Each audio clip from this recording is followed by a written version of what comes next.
Kaya doon sa mga nagsasabi na wala namang ginagawa si Happy David, hindi niyo po alam kung ano-ano mga ginagawa ni Happy David. So, ang dami. So, eto na nga mga Hobby B. So, nandito sa bahay namin ngayon ng kapatid ko na si Dabby B. Tinatawag ko sa kanya Dabiano kasi nung bata siya, ang tawag sa kanya ng parents ko Dabiano dahil mataba siya nung bata siya, nung baby pa siya. And para nung time na yun, uso yata or sikat yata si Dabiana, which is mataba. So, tawag sa kanya Dabiano. Hanggang kami, nakuha na namin magkakapatid, tawag namin Dabiano. So, Dabby o Dabiano. And nasa Japan siya. Sa Japan siya nakatira ng asawa niyang si Mai. Before silang pumunta dito, actually, nagchat yan sa akin. Tapos, kung pwede daw bang bilhan ko siya nung nakita niya sa vlog namin ni Happy David, yung CCTV camera. Kasi sobrang nagandahan siya. And nung time na yon dahil nung pinost ni Happy David, nag-sold out. Sobrang daming bumili. Buti na lang, nung nag-restock, nakabili ako. At kasi nag-request siya sa akin kung pwede ko siyang bilhan. Kaya binilhan natin siya nitong itong CCTV camera na to. At sobrang ganda nito guys kasi pwede kang tumawag tapos makita mo sa video gumagalaw yung camera. And meron kami nito sa aming kitchen. Yun yung nakita niya sa vlog. Tapos binilhan ko na rin ng SD card. Ito ibigay natin ngayon kay Dabby B. At hindi niya alam na nabilhan ko siya. Kasi ang last time na usapan namin, sabi ko sa kanya sold out. At hindi ko na siya binigyan ng update kung nabilhan ko ba siya or hindi. And nung mga bata pa kami ni Dabiano yung lagi magkasama. Like, iisa yung friends namin, nung mga elementary kami, ganyan. Tapos, kahit nung high school, and lagi kami nag-aaway. I think sa magkakapatid, pag magkasunod kayo, pag malapit yung age, lagi mag-aaway. Kasi 1 year lang yung gap namin ni Dabby B.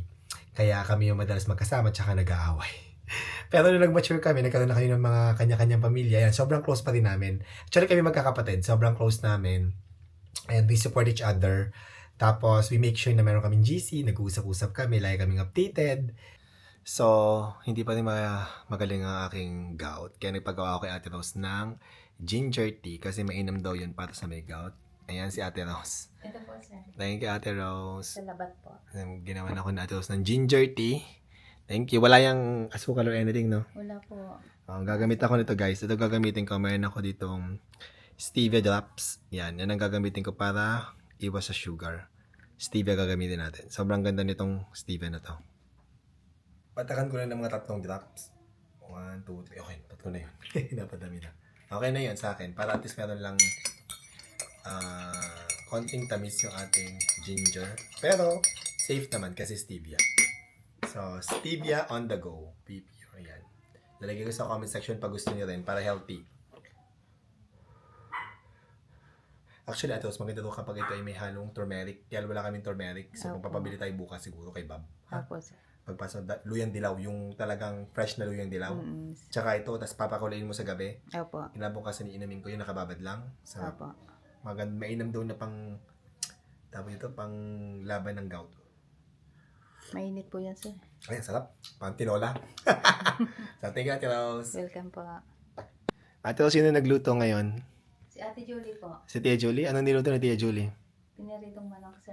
Ay, yung fried chicken niya, yung Julie B. Opo. Sarap Sige. po, sir. Sige, dala mo na lang ako mamaya, ha? Mamaya na po. Pagkatapos ni Lindy mag-live. Opo. Thank you. Hindi ko pa pala naaabot kay Dabby B yung bibigay ko sa kanya. Pinapatawag ko kay Ate Rose para mabigay na natin. Kasi aalis siya, papunta siya ng Quezon. Para doon naman siya magstay sa kay Queen B. Ayun na, si Dabby B. May bibigay ako sa'yo. Di ba may request ka sa akin dati? Anong gusto mo? Sabi mo. Sabi mo yung gusto ka, tapos sabi ko sold out. Yung IP camera. Alin? Yung Alin? CCTV. Oo. Bakit wala bang ganito sa Japan? Meron. Dati ako bumili. Parang Ano, mahal? hirapan pa ako. Mahal ba doon? Hindi naman. Tingnan mo, ayan, binigyan kita. Arigato. Tingnan mo. Yan yung gusto mo, di ba? Pakita mo. Yan, guys. Gusto ni Dabiano. Lalagay niya sa Japan. Nalagyan ko din ng SD card dyan para mag-record. Ilang GB? Hindi ko alam, tingnan mo. Sige, arigato. Ito. May cloud din naman to yan. Parang pwede rin yan sa cloud. Okay na to, 16. Ayan, pwede na yan. Arigato. Ayan. Welcome. Arigato gozaimasu. Ay, arigato gozaimasu. Ay, ayan na ang ating pagkain. Opo. Ano yan, Ate Ros? Patingin. Ay, ang sarap. Thank you, Tia Julie, sa pagluto. Tia Julie ang nagluto ng kanyang Julie B. Fried chicken. Ayan, guys, oh. Sarap po yan, sir. Kumain na kaya, Ate Ros? Hindi pa po. Okay, sabay-sabay na kayo ni Lindy. Opo, sir. Thank you. May tubig ako dito. Sige. Opo. Pwede na ako dyan. Thank you. Kakainin ko yan. Salamat. At pabuto mo ng gamot ko na dun sa aking, Saan po, sir? nasa office ko. Thank you. Yes, Raynon. Anong meron? Alis na po kami. Okay, ingat kayo. Ayos kayo. Kasama papa mo? Apo, tsaka. Okay, ingat kayo ha. Ingat pag time. Bye-bye. Ingat. Alam nyo guys, itong fried chicken ni Tia Julie, sobrang favorite namin dito. Kasi masarap si Tia Julie gumawa ng fried chicken. Kaya bagay sa kanya magawin ng Julie B fried chicken. Pero hindi totoo, masarap talaga yung fried chicken ni Tia Julie. As in. Tapos simple lang yung kanyang pagmarinate dito. Kalamansi lang to, patis, ganun. Yan o, tingnan nyo guys ha. Ayan ang fried chicken ni Tia Julie. Tikman natin.